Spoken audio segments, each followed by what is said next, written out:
So, this is something that I think people should be aware of. Amazon Studios will declare Rings of Power a victory regardless of actual viewership. So, welcome back to Orange Hat Reviews, everyone. Hope you're all having a wonderful day. It seems that Amazon is going to be underhanded, and even if they get the worst ratings possible, they're going to declare their version of Lord of the Rings a success, even if it isn't. So let's get into this. This is from John F. Trent from Bounding into Comics. Shout out to you. So, a new report claims that Amazon Studios and Prime Video will declare their upcoming series, The Rings of Power, a victory regardless of actual viewership. Business Insider claims to have spoken with a number of anonymous insiders at Amazon Studios explaining what success for the series, which is estimated to have cost upwards of $1 billion for the first season, looks like.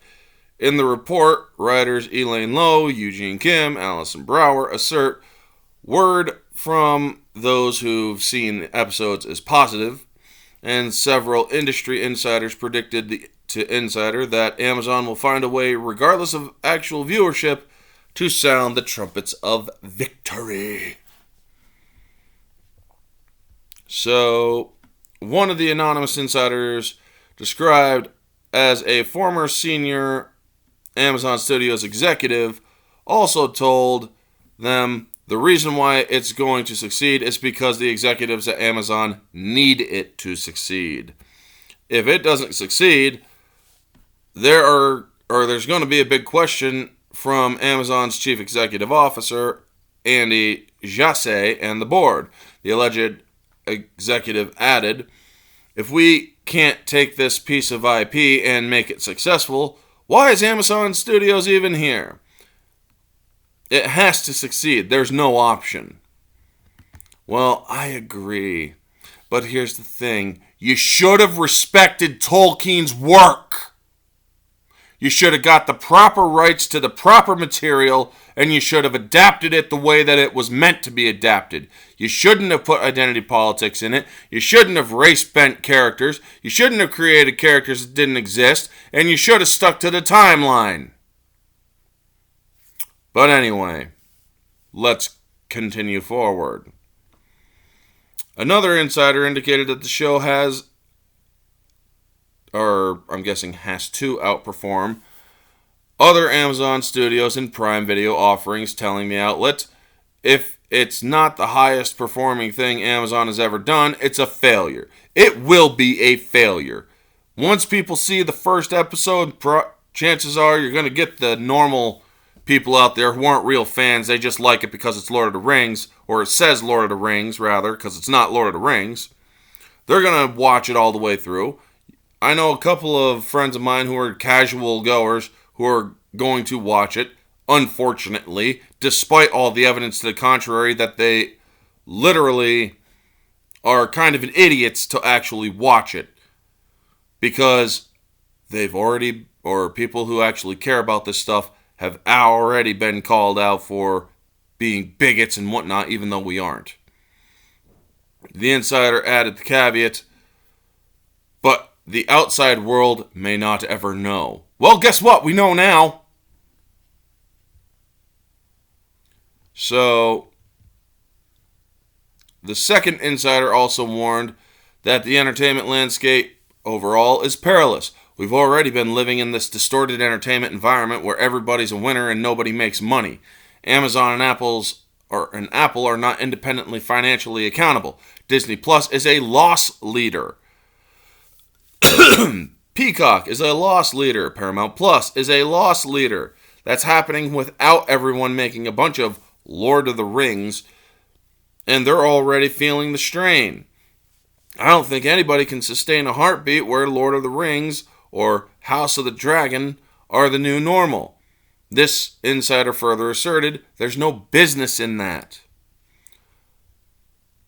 The claim that Amazon Studios will declare victory whether or not it actually is, isn't too hard to believe. Warner Media appeared to do the same with the premiere of House of the Dragon.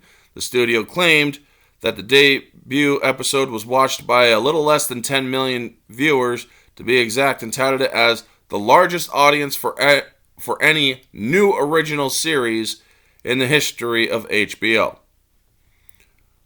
However, the TV series finale reports the show only raked in a little over 2 million on cable. Well, to be fair, that is the Game of Thrones House of the Dragon is a new show, and you're comparing it to the series finale of its predecessor show, or its sequel show that came before it.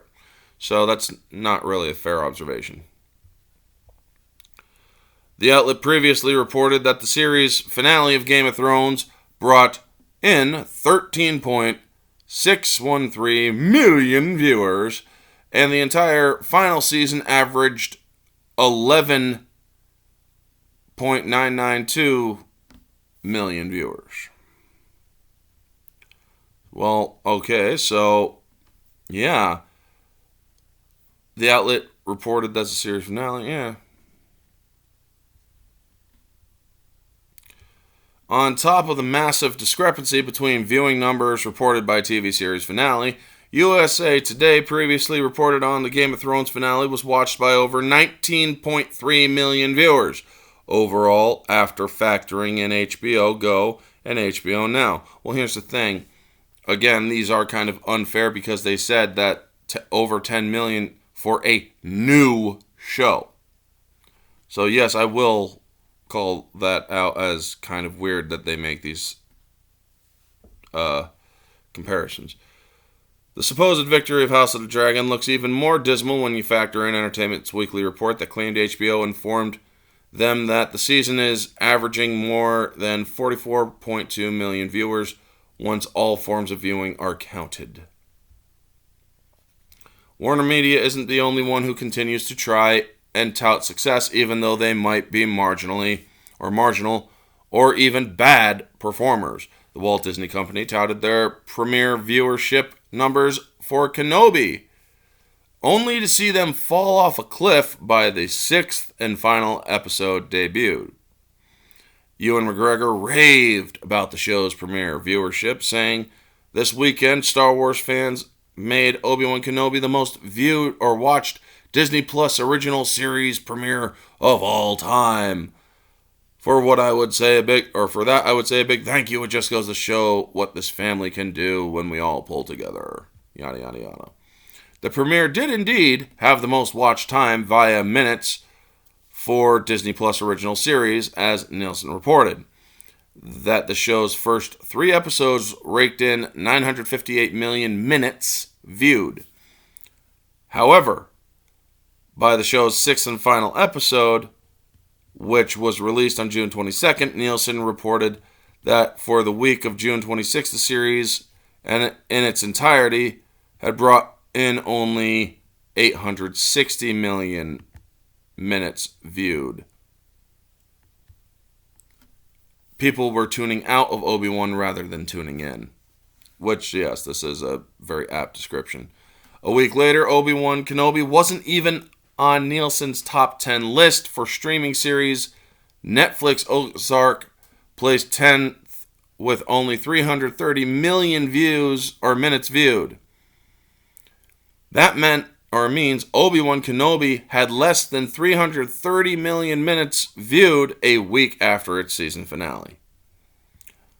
It's quite possible Amazon Studios and Prime Video will make similar claims. It's hard to imagine the series not topping the charts when it premieres on September 2nd. It does have the Lord of the Rings name attached to it, despite the fact that it appears to have eschewed much of Tolkien's original stories in the Second Age in favor of reflecting the world as it is today. However, like Obi-Wan Kenobi, I would wager the viewership will significantly nosedive more and more episodes, or as more and more episodes are released. And again, given the Nielsen's track total minutes across all episodes for the streaming numbers, that would mean a significant portion of people tuning out rather than tuning in.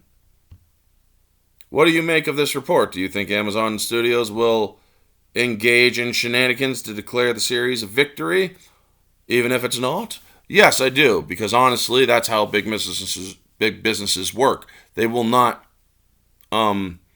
address any of their failures. Sadly, accountability and self-reflection are not things that businesses tend to do anymore. And honestly, I will not be watching this show. This isn't Lord of the Rings. It's not Tolkien. It's an insult to his work. Anybody who does, you are honestly doing a disservice to Tolkien and his family and his work and his legacy. You are buying into the bullshit. You are literally giving or stating that they were right to make this show by watching it. Honestly, from all that has been shown, from the trailers to the behind-the-scenes reports to the actors and actresses' interviews, all of this is enough proof to show that this isn't Lord of the Rings. And I honestly have no interest in it because it isn't Tolkien's work. But them saying that they're going to declare victory even if they don't have a victory, that's just the lowest of the low. But we all know that most streaming services are pretty low at this point. Anyway, folks, that's going to be the video. You all know the drill. Like, comment, subscribe, share, all that jazz. Let me know your thoughts down in the comment section below. What do you think? Do you think that this show deserves a chance? Do you think that it's going to declare victory even if it's not earned? Let me know all your thoughts down in the comment section below, folks. This has been Orange Hat Reviews. Stay humble.